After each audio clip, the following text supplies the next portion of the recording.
नमस्कार साथियों, स्वागत है आप सभी का अंकित इंस्पायर्स इंडिया पर। मैं हूं अंकित अवस्थी और आप हैं मेरे साथ प्रधानमंत्री नरेंद्र मोदी की इजराइल यात्रा पर चर्चा करने के लिए। प्रधानमंत्री की यात्रा हो और दुनिया में प्रतिक्रिया ना हो, यह संभव नहीं है। प्रधानमंत्री का इजराइल में भव्य स्वागत हुआ क्योंकि दोनों के बीच में मित्रता है। यहां तक कि आज नेतन्याहू साहब ये तक बोल पड़े कि आप मेरे अच्छे मित्र ही नहीं, बड़े भाई जैसे मुझे लगते हैं।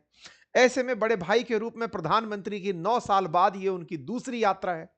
प्रधानमंत्री नरेंद्र मोदी की यात्रा पर दुनिया भर की प्रतिक्रिया है, लेकिन इजराइल के अंदर ही प्रधानमंत्री की यात्रा से भी कुछ रोचक किस्से कहानियां बाहर निकल आए हैं।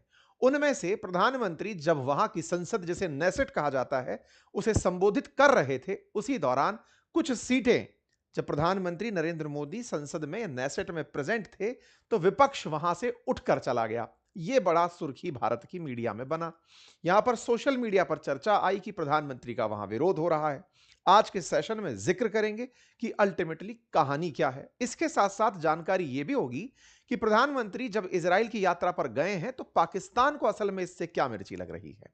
इजराइल की संसद ने अपना पहली बार नेसेट का एक पुरस्कार बनाया है, वो भी प्रधानमंत्री नरेंद्र मोदी को सम्मान में दिया है। ऐसे में प्रधानमंत्री का संबोधन, उसकी प्रमुख बातें और इजराइल गाजा में भारत का इजराइल को लेकर क्या स्टैंड है, गाजा को लेकर भारत क्या सोचता है, इन सभी बातों का जिक्र होगा। लेकिन कीपिंग इन माइंड कि इस प्राणी को इतनी मिर्ची क्यों लगी कि भारत के खिलाफ प्रस्ताव तक की बात निकल कर आ गई। चलिए तो शुरू करते हैं मित्रता की कुछ तस्वीरों के साथ।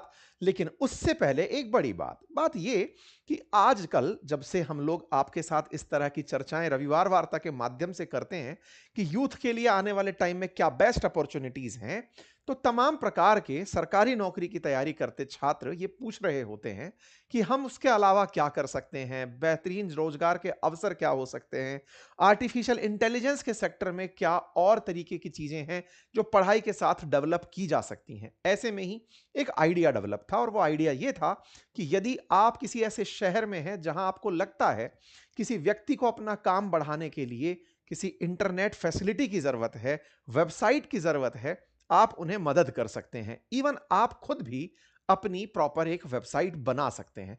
वेबसाइट बनाने का प्रमोशन नहीं है, प्रमोशन इस बात का कि आप इससे अपने प्रोडक्ट को एक्सप्लोर करा सकते हैं, दुनिया को दिखा सकते हैं। मैं ये सब बातें क्यों कर रहा हूं साथियों, मैंने आप लोगों के लिए जो आर्टिफिशियल इंटेलिजेंस की मास्टरी नाम से कोर्स निकाला है, जो कि बिल्कुल बिगिनर से लेकर प्रो लेवल्स तक के लिए है।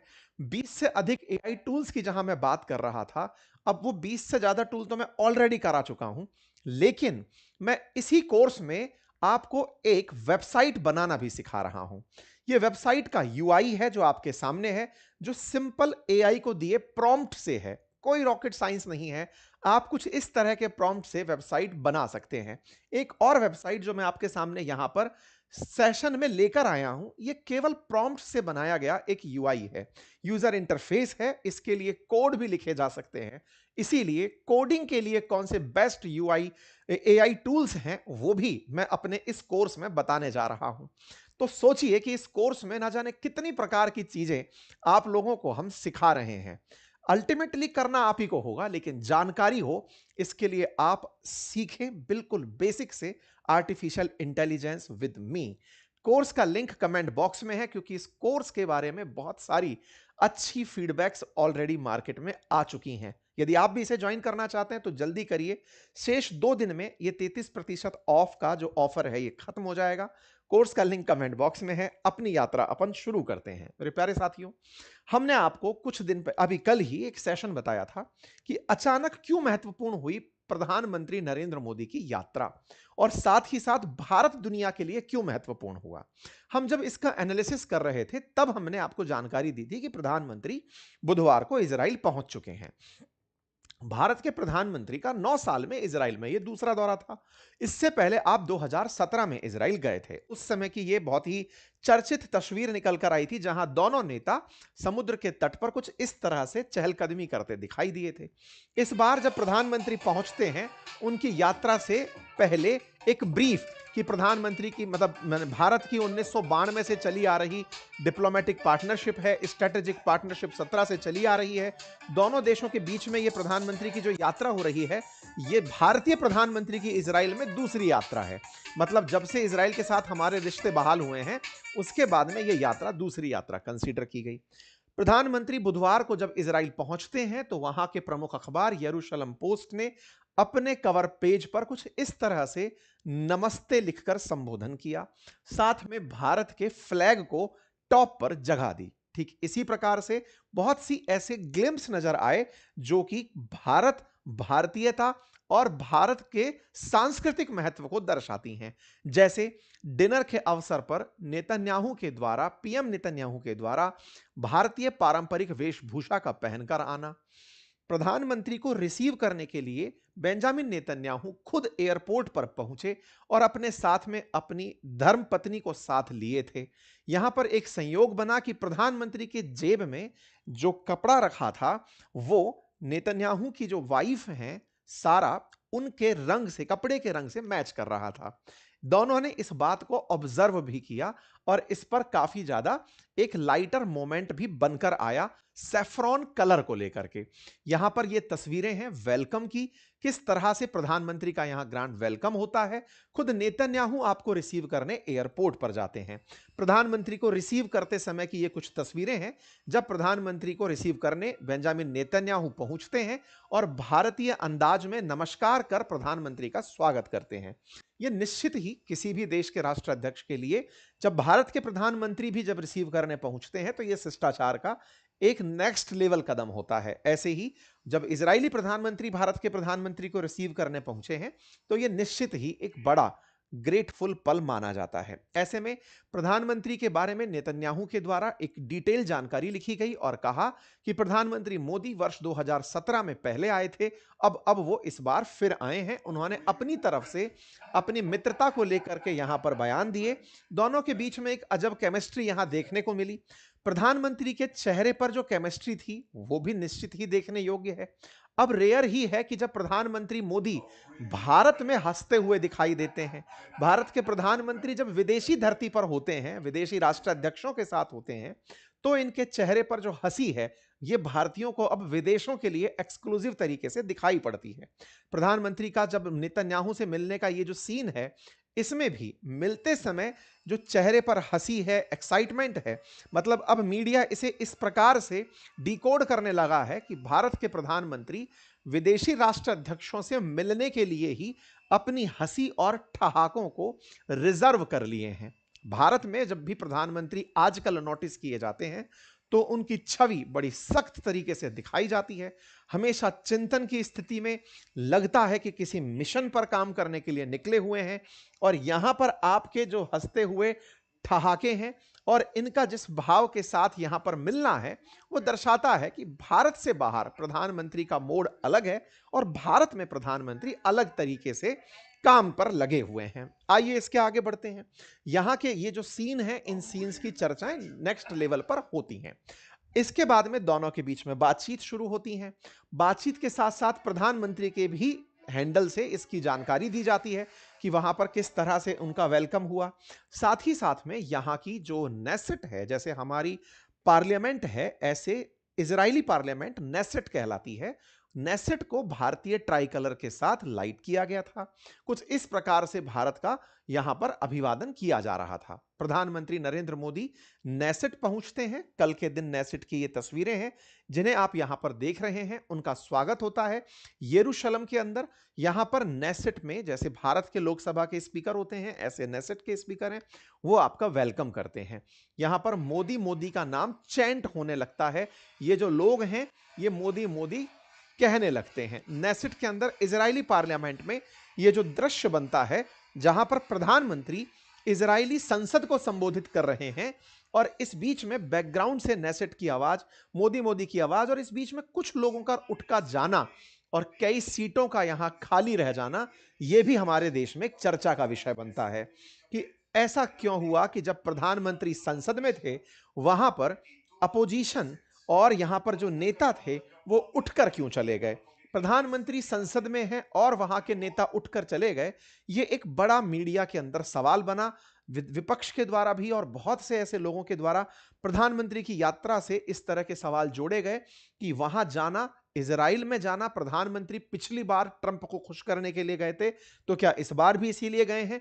तमाम प्रकार के सवाल उठे, लेकिन इस बीच में बड़ा सवाल यह था कि संसद में प्रधानमंत्री का क्यों बायकॉट हुआ। इसका भी जवाब आगे निकलकर आ रहा है। क्या वो प्रधानमंत्री का बायकॉट था या कुछ और था, उसको भी अभी हम एनालाइज करते हैं। यहां पर आप देखेंगे तो प्रधानमंत्री को पहली बार मेडल ऑफ नेसेट से सम्मानित किया। स्पीकर एम के ओहाना ने इसकी तस्वीर बाहर निकल कर आई। यहां पर आप देख सकते हैं कि प्रधानमंत्री ने नेसेट मेडल को प्राप्त करके अपनी तरफ से इस गर्व की अनुभूति को साझा किया। यहां पर नेतन्याहू अपनी तरफ से संबोधन करने के लिए आते हैं और कहते हैं, Narendra my friend, I am deeply moved by your visit here, you are a great friend to Israel and a great champion of the India Israel alliance, welcome to Jerusalem. इस प्रकार से आपका यहां स्वागत होता है। साथ ही साथ यहां पर एक और शब्द कहा गया, I would say you are more than a friend, you are a brother.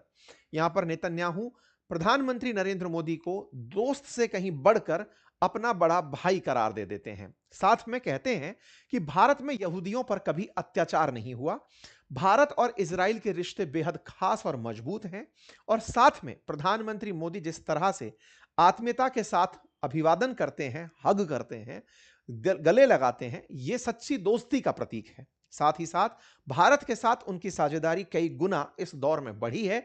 दोनों देशों ने मिलकर व्यापार 2 गुना किया है, सहयोग 3 गुना किया है और समझ 4 गुना बढ़ाई है। मोदी को दोस्त से बढ़कर आपने भाई बताया, इस प्रकार से इन्होंने संबोधन किया। बेंजामिन नेतन्याहू के द्वारा दोनों देशों के बारे में बयान देते हुए एक लाइन सरका दी गई, और वो लाइन थी कि India and Israel are two ancient civilization from the Indus valley to the Jordan valley.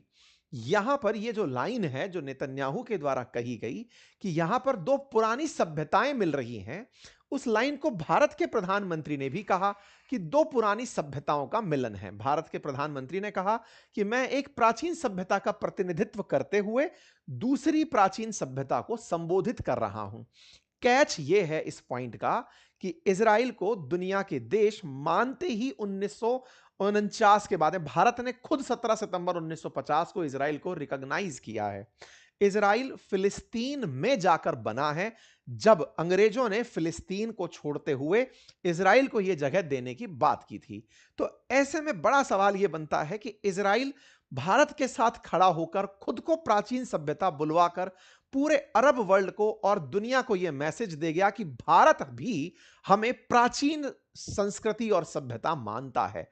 प्राचीन से मतलब है जिसको लेकर आजकल ग्रेटर इजराइल की बात चल रही है, जिसमें हाल ही में अमेरिकी दूत के द्वारा, राजदूत के द्वारा एक इंटरव्यू में, जब कार्लसन को दिए इंटरव्यू में यह कहा था कि इजराइल चाहे तो नील नदी से लेकर के फरात यानी यूफ्रेटस नदी तक पूरे क्षेत्र पर कब्जा कर सकता है, क्योंकि यह इन्हीं का है। ऐसे में इनका यह बात भारत के साथ खड़े होकर बोल देना, इसका एक अलग सिग्निफिकेंस निकल कर आता है। नेतन्याहू के द्वारा इस बात को यहां भूला जाता है और भारत के प्रधानमंत्री से भी यह बात कहलवा दी जाती है। भारत के प्रधानमंत्री इस बात को संबोधन में कहते हुए चले जाते हैं। साथ ही साथ में भारत में यहूदी हमेशा सुरक्षित हैं, इस बात को प्रधानमंत्री ने रिकॉग्नाइज किया। साथ में एक और यहां पर, जैसा प्रधानमंत्री नरेंद्र मोदी की तारीफ में एक कही बात कही जाती है कि ये जहां होते हैं वहां से कोई ना कोई एनालॉजी जोड़ लेते हैं, दुनिया में, देश में जहां भी होंगे वहां से अपनी कुछ याद का कनेक्ट बनाते हैं। सामान्यतः यह माना जाता है कि आप अगर वहां की ऑडियंस से कनेक्ट पहली ही बार में बना गए तो वो आपको स्वीकार करने लगती है, सुनने में आपको ध्यान देने लगती है। प्रधानमंत्री मोदी जब भी कहीं किसी सभा को संबोधित करते हैं तो वहां से उस जगह की कुछ यादें जोड़ते हैं। इस बार इन्होंने गजब की एक एनालॉजी बनाई और वो ये थी कि 17 सितंबर 1950 को भारत ने फॉर्मली इजराइल को रिकॉग्नाइज किया और उसी दिन मेरा जन्म हुआ। तो इजराइल के साथ साथ भारत के प्रधानमंत्री का भी एक प्रकार से भारत के लिए जन्म हुआ। ये 2 बातें यहां पर एक ग्रेटर एनालॉजी के रूप में देखी गई। साथ ही साथ गाजा के द्वारा, गाजा में बैठे हमास से जब इजराइल में आतंकी हमला हुआ, उस पर प्रधानमंत्री का बयान था कि no cause can justify the murder of civilians, nothing can justify terrorism. सीधा सा अर्थ था कि आपके कारण चाहे कितने भी बड़े क्यों ना हो, हमास के पास कारण के नाम पर यह क्यों ना हो कि फिलिस्तीन की कोई जगह नहीं है, इजराइल ने हमारा कब्जा कर लिया, कारण चाहे जो भी हो, लेकिन इस बात को आप सिविलियंस को मारकर जस्टिफाई नहीं कर सकते। और अंततोगत्वा टेररिज्म की इस दुनिया में कहीं कोई जगह नहीं है। भारत की तरफ से कहा गया कि हम खुद टेररिज्म की पीड़ा को लंबे समय से भुगत रहे हैं।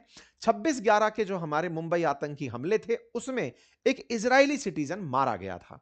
यहां पर प्रधानमंत्री ने अपनी तरफ से उन लोगों को जिन्होंने अपने लोग खोए हमास के आतंकी हमले में, उन्हें अपनी तरफ से कंडोलेंसेस दिए और अपनी तरफ से सांत्वना दी। यहां पर साफ था, टेरर कहीं भी हो, यह पूरी तरह से दुनिया की शांति को प्रभावित करता है। अर्थात भारत ने इजराइल में खड़े होकर हमास के आतंकी हमले की जो निंदा की, इससे संदेश साफ था कि कारण जो भी हो, आतंक नहीं बर्दाश्त होगा।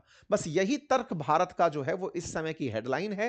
प्रधानमंत्री ने एक और बात यहां पर मेंशन की और वो ये कि महाराजा ऑफ नवानगर थे जो गुजरात के, उन्होंने, जिन्हें जाम साहिब के नाम से जाना जाता था, उन्होंने जो पोलैंड के बच्चे थे जिसमें कुछ जूइश बच्चे भी थे, उन्हें अपने यहां पर जगह दी थी। यानी कि भारत जूइश लोगों के लिए एक सेफ है, मतलब लैंड रहा है, लोग यहां पर खुशी खुशी रह सकते हैं।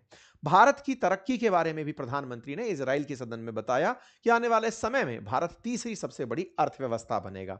जहां तक बात हो भारत इजराइल के व्यापार की, जो अभी 31,494 करोड़ रुपए का है, जिसमें भारत से इजराइल को 18,000 करोड़ का एक्सपोर्ट होता है और इजराइल से भारत को 13,000 करोड़ का इंपोर्ट होता है, इसमें भी बढ़ोतरी की गुंजाइश देखी जा रही है। साथ ही साथ प्रधानमंत्री मोदी ने गाजा की शांति की पहल का भी समर्थन किया, क्योंकि आपको याद होगा हाल ही में गाजा को लेकर के ही पीस प्लान ट्रंप ने जारी किया है। उसमें भारत ने अपना ऑब्जर्वर भेजा था, जिस पर काफी जिक्र हुआ था कि क्या भारत ने अमेरिका का बनाया हुआ जो पीस प्लान है वो स्वीकार कर लिया है। ऐसे में एक दृश्य जो सबसे ज्यादा चर्चा में रहा वो ये कि प्रधानमंत्री मोदी की प्रेजेंस में सदन से उठकर, नेसेट से उठकर के लोग जाते हुए दिखाई दिए। इसका हमारे देश के अंदर काफी जिक्र हुआ। जिक्र था कि ये यहां पर इजरायली संसद में जैसे ही मोदी का नाम पुकारा गया, वहां के विपक्ष ने बायकॉट कर दिया। पूरा विपक्ष अपनी कुर्सी से उठा और संसद से बाहर चला गया। इजराइल के विपक्ष ने यह सब तब किया जब भारत के प्रधानमंत्री मौजूद थे और यहां पर इस तरह का बायकॉट हुआ। जोड़ा गया कि क्या भारत के प्रधानमंत्री का बायकॉट हुआ? क्या भारत के प्रधानमंत्री को नहीं सुनना चाहता था वहां का विपक्ष? आंसर है जी नहीं। वास्तविकता में इस बात को लेकर के एएनआई को भी ट्रोल किया गया, न्यूज एजेंसीज को भी ट्रोल किया गया कि आप लोगों ने इस सीन को क्यों नहीं दिखाया। वहां की मीडिया दिखा रही थी, आपने क्यों नहीं दिखाया? सदन को छोड़कर लोग क्यों चले गए? तमाम प्रकार के सवाल पूछे जाने लगे। सवाल पूछे जाने लगे तो फिर न्यूज बन गई कि इजरायली अपोजिशन ने प्रधानमंत्री मोदी के नेसेट विजिट को बायकॉट क्यों किया। इस पर सवाल जब निकल कर आया, जानकारी जुटी, तो पता चला कि इजराइल के जो सुप्रीम कोर्ट के प्रेसिडेंट हैं इसाक अमित, उन्हें नेसेट के जो स्पीकर हैं उन्होंने इनवाइट नहीं किया था। जब सुप्रीम कोर्ट के प्रेसिडेंट को इनवाइट नहीं किया, इससे अपोजिशन नाराज था कि भाई आपने सुप्रीम कोर्ट के प्रेसिडेंट को प्रधानमंत्री मोदी के संबोधन में क्यों नहीं बुलाया। इससे नाराज हुए अपोजिशन ने बायकॉट कर दिया। अब सवाल है, यह बायकॉट प्रधानमंत्री मोदी का था या फिर नेतन्याहू का था? तो जवाब है नेतन्याहू का विरोध था। यह बात पता कैसे चली? पता चली इजराइल के एक अपोजिशन दल जिसका नाम है यश अतिद पार्टी, उसके नेता हैं यायर लैपिड।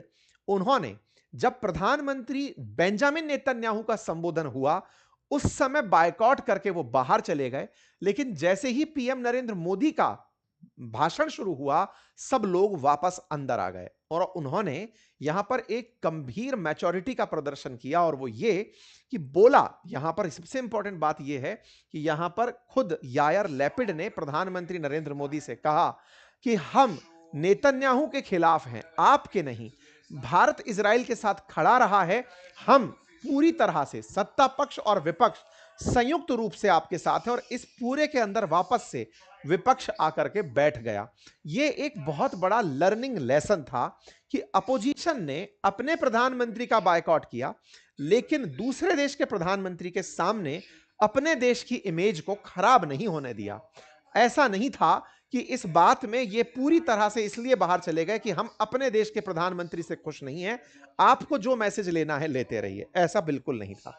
बाकी बाकायदा विपक्ष के नेता का इस प्रकार से प्रधानमंत्री को धन्यवाद बोलना एक बड़ी न्यूज़ बनकर आया।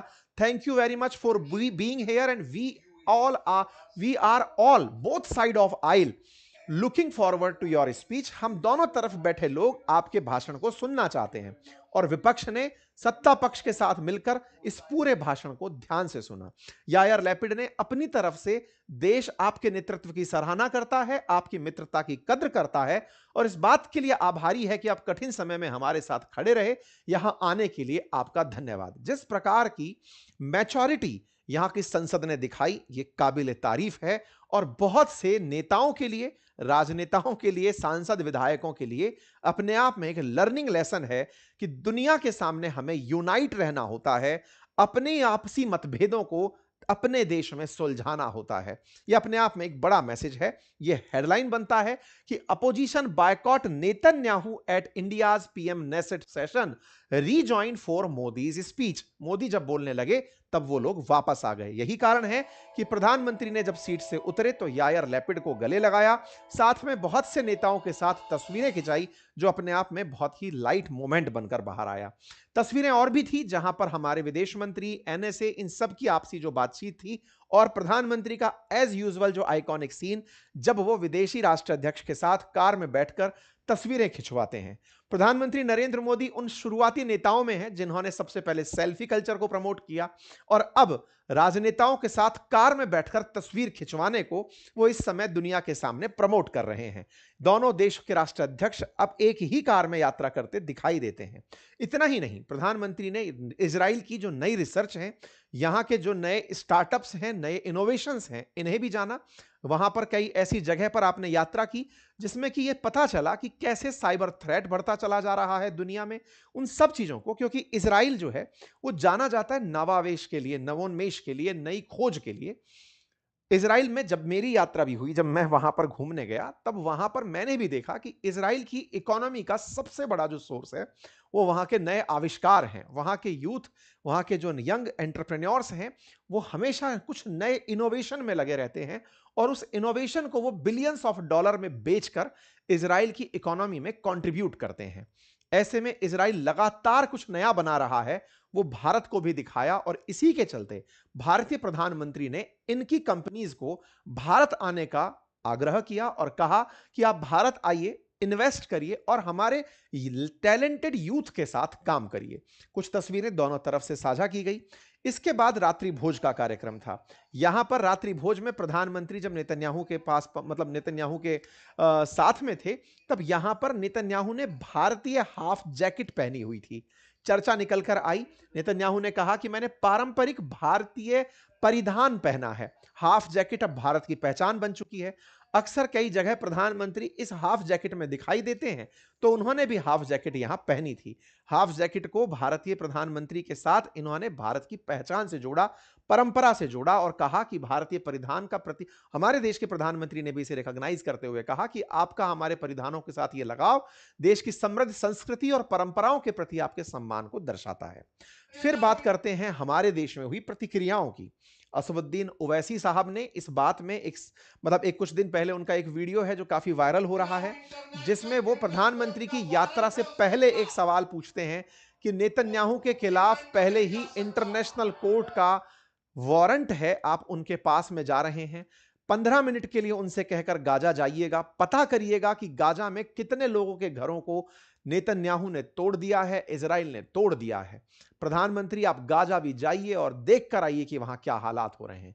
हमारे देश में हमेशा ही इजराइल और फिलिस्तीन को लेकर के टू नेशन थ्योरी का समर्थन रहा है। इसका अर्थ है कि भारत दोनों देशों के सह अस्तित्व को स्वीकारता है, केवल इजराइल ही वहां पर हो इसे नहीं मानता। भारत यूएन से समर्थित फिलिस्तीन और इजराइल साथ साथ रहें, इस बात का समर्थक रहा है। ऐसे में भारत के प्रधानमंत्री की इजराइल यात्रा ये कतई नहीं डिक्लेयर करती कि भारत फिलिस्तीन को मानना मना कर दिया है। नहीं, यहां पर यह बात तार्किक है। इसके साथ साथ भारत की एक अपोजिशन पार्टी सीपीआईएम ने भारत के प्रधानमंत्री की इस यात्रा का विरोध किया। राहुल गांधी जी ने अपने ट्वीट में कहा कि इस बार आप कौन से हितों का सौदा करने गए हैं। ऐसा आपने इसलिए कहा क्योंकि आपको कुछ दिनों पहले याद होगा, जब सदन के अंदर बजट सेशन चल रहा था, उस समय पर एप्स्टाइन फाइल की जानकारी आई थी। उसी समय पर हमारी सदन में यह चर्चा बाहर आई थी कि भारत के प्रधानमंत्री कॉम्प्रोमाइज हो गए हैं। उसी समय पर यह चर्चा बाहर निकल कर आई थी कि भारत ने ट्रेड डील अमेरिका से साइन कर ली है। और उसी समय एप्स्टीन फाइल में एक जानकारी बाहर आई थी कि भारत के प्रधानमंत्री जिस समय इजराइल जा रहे थे, उस समय पर एप्स्टीन ने मैसेज में यह किया था कि ट्रंप के लिए भारतीय प्रधानमंत्री नाचे और गाए थे। हालांकि इसके कोई तार्किक अभी तक एविडेंसेस बाहर नहीं है, लेकिन राहुल गांधी जी ने जो वीडियो साझा किया उसमें इस बात को उठाने का प्रयास था कि ना जाने क्या कुछ अभी उस फाइल में दबा हुआ है और ना जाने उस फाइल के दबाव में प्रधानमंत्री की यात्रा हो रही है। खैर, जो भी है, यहां पर अपोजिशन का टास्क है कि वो सरकार से सवाल पूछे और सरकार का दायित्व है कि वो अपोजिशन को जवाब देते हुए, संतुष्ट करते हुए आगे बढ़े। बात करें वैश्विक मीडिया की, तो वैश्विक मीडिया में अल जजीरा ने इस बात को कुछ इस तरह से लिया कि पीएम मोदी ने इजराइल के जीनोसाइड को, जो गाजा में हुआ, उसे इंडिया का स्टैंड कहते हुए कहा कि वो उनके साथ पूरे कन्विक्शन के साथ खड़े हैं। मतलब भारत के प्रधानमंत्री की इजराइल यात्रा इजराइल के कृत्य को सही ठहराने की यात्रा है, जिसमें गाजा में 72,000 लोगों की जान जा चुकी है। इसे इस तरीके से दिखाने का प्रयास हुआ। न्यूज बनकर आई कि rattled by PM Modi visit, Pakistan passes resolution against India Israel alliance. खबर आती है कि भारत की इस इजराइल यात्रा के खिलाफ पाकिस्तान ने एक प्रस्ताव पास कर दिया है। प्रस्ताव में इस हाई लेवल मीटिंग से डरे हुए पाकिस्तान ने अपनी तरफ से प्रतिक्रिया स्वरूप कहा कि senate of Pakistan unanimously passed A resolution condemning Israeli Prime Minister Netanyahu over remark about forming regional alliance with India and other countries. इसमें इन्होंने साफ साफ कहा कि Pakistani law makers described as being against Muslim nations. अब हो क्या रहा है? असल में प्रधानमंत्री की इजराइल यात्रा से पहले इजरायली प्रधानमंत्री ने कहा था कि वो एक रीजनल अलायंस बनाना चाहते हैं भारत के साथ। 23 फरवरी को अपनी पाठशाला पर जो हमने सेशन किया था, उसमें इसका हमने जिक्र किया था। हमने आपको सेशन में बताया था कि नेतन्याहू ने 22 फरवरी को कहा है कि वो रेडिकल एक्सिस के खिलाफ एक प्रकार का संगठन बनाना चाहते हैं जिसमें 6 देश होंगे। प्रधानमंत्री मोदी की यात्रा के समय अपेक्षित था कि प्रधानमंत्री उनके साथ मिलकर के इसका अनाउंसमेंट करेंगे। नेतन्याहू ने कहा था, we are building an axis of nations committed to stability and progress, जिसमें साइप्रस, ग्रीस, इजराइल ये तो फाइनल थे। इसके अलावा भारत का नाम भी उसमें जोड़ा जा रहा था कि प्रधानमंत्री जब यहां आएंगे तब कुछ ऐसा होगा। तो इसे पाकिस्तान ने यह लिया कि मुसलमानों के खिलाफ इजराइल और भारत एक होकर अपना एक अलायंस बना रहे हैं। नेतन्याहू के इस बयान के खिलाफ और भारत के इस एक्सेस को बनाने के खिलाफ इन्होंने प्रस्ताव पारित कर दिया। भारत असल में 6 देशों के एक समूह का हिस्सा हो सकता है, ऐसे कयास लगाए जा रहे हैं। ऑफिशियली अभी तक ऐसा कोई अनाउंसमेंट नहीं है। थोड़े दिन पहले पाकिस्तान ने मुस्लिम देशों के साथ मिलकर एक मुस्लिम नाटो बनाने की बात कही थी, जिसका तर्क था कि अगर किसी भी देश पर हमला होता है तो वो सब पर हमला माना जाएगा और सब मिलकर के हमला वापस करेंगे। इसी के खिलाफ इजराइल कुछ बनाने का प्रयास कर रहा है और उसकी शुरुआत उसने कॉमन दुश्मन ढूंढ कर की है। जहां भारत को पाकिस्तान से चिढ़ है, इजराइल को इन दिनों तुर्की से चिढ़ हो रखी है। भारत के लिए पाकिस्तान और तुर्की दोनों कंबाइंड रूप से दुश्मन हैं।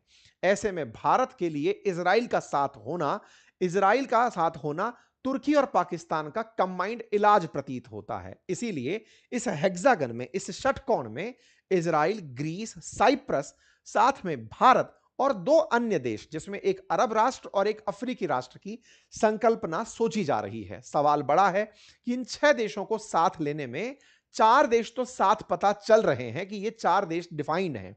बाकी 2 देश में एक अफ्रीकी देश बचा और एक अरब देश बचा। अरब देश मुस्लिम बहुल देश हैं, कौन सा देश होगा जो इजराइल और भारत के साथ मुस्लिम लाटों के खिलाफ खड़ा होगा? ऐसे में कवायद की जाती है कि हो सकता है यूएई इनके साथ निकलकर आ जाए।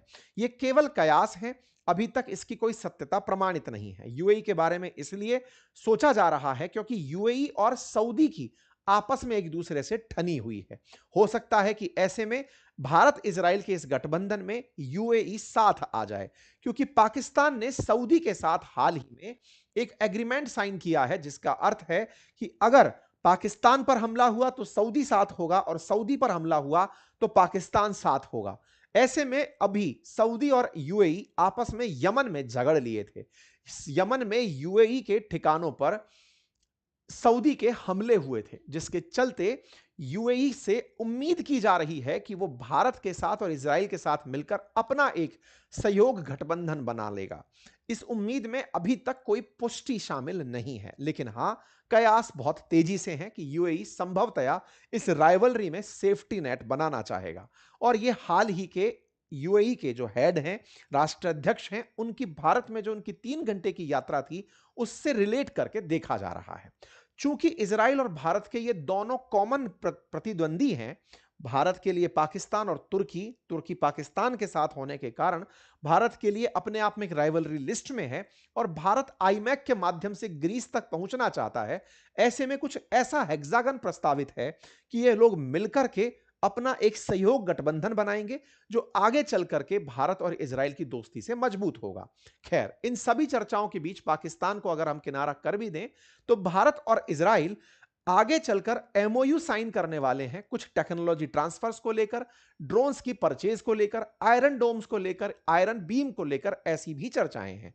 आज प्रधानमंत्री की यात्रा समाप्त होगी, उससे पहले अगर कुछ और फाइनल निकल कर आता है तो आप उस अपडेट के लिए हमें ट्विटर पर भी फॉलो कर सकते हैं।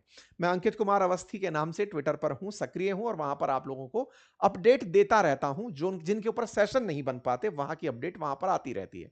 अगर आप चाहें तो अपडेट के लिए जुड़े रह सकते हैं। रिपोर्ट्स बताती हैं कि Bharat heron MK2 mail drone खरीदने की योजना बना रहा है। हेरॉन MK2 जो ड्रोन है, ये medium altitude long endurance drone है, जो इजराइल द्वारा निर्मित है। ये 45 घंटे लगातार उड़ सकता है, 35,000 फीट की ऊंचाई तक उड़ सकता है, 470 किलोग्राम तक वजन ले जा सकता है। भारत इसकी डील इनके साथ कर सकता है। चर्चा यह भी दी जा रही है कि भारत को इजराइल अपनी एयर डिफेंस सिस्टम जो आयरन डोम है, उसकी टेक्नोलॉजी शेयर करने के बारे में विचार कर सकता है। आयरन बीम और आयरन डोम इजराइल ने हाल ही में जब उस पर हमले हुए, चाहे फिर वो लेबनान से थे, चाहे हमास से थे, चाहे ईरान से थे, वहां पर बखूबी खुद की सुरक्षा में इस्तेमाल किए थे। उम्मीद की जा रही है कि भारत इजराइल आने वाले समय में $8 बिलियन से अधिक की रक्षा डील कर सकते हैं। अब ये कर सकते हैं इसलिए, जब तक चीजें बाहर नहीं आ जाएंगी तब तक ये सकते में ही रहेगा। ठीक है। इसके साथ साथ भारत के प्रधानमंत्री होलाकॉस्ट के स्मारक यार वाशेम की यात्रा में भी रहेंगे और वहां से भी जो अपडेट आएंगे वो आपको दिए जाएंगे। उम्मीद है कि इस यात्रा से जुड़ी हुई बातें आप तक पहुंची होंगी, आपको जानकारी पसंद आई हो। साथियों से अवश्य साझा करें, चैनल पर नए हैं सब्सक्राइब करें। आप इसे कैसे देखते हैं, अपना कमेंट जरूर लिखें कमेंट बॉक्स में, और उसी कमेंट बॉक्स में इस कोर्स को ज्वाइन करने का लिंक है, जहां पर आपके सहयोग के लिए हमने एक बेहतरीन प्लानिंग बनाई है। आपको कैसे एआई के प्रॉम्प्ट से यूआई बनाने की यूआई सिखाने की, कि आप कैसे वेबसाइट का यूआई डिजाइन कर सकते हैं, कैसे खुद के लिए एक पर्सनल प्रोफेशनल वेबसाइट डिजाइन कर सकते हैं, इवन कोडिंग कैसे कर सकते हैं। यह केवल एक एग्जांपल है, इस नाम से कोई ब्रांड नहीं है, ना हम किसी का प्रमोशन कर रहे हैं। यह मैं मेरे अपने कोर्स में आपको बना के सिखा रहा हूं। आप आइए, वहां पर बहुत से एआई टूल्स आपकी जरूरत के हिसाब से सिखाए जा रहे हैं। हमारे साथियों के द्वारा उसे काफी पसंद किया जा रहा है। प्रतिक्रियाएं आपके सामने हैं। अगर आप जल्दी ज्वाइन करते हैं तो आपको 33% का ऑफ वहां पर ऑफर किया जा रहा है। Thank you so much.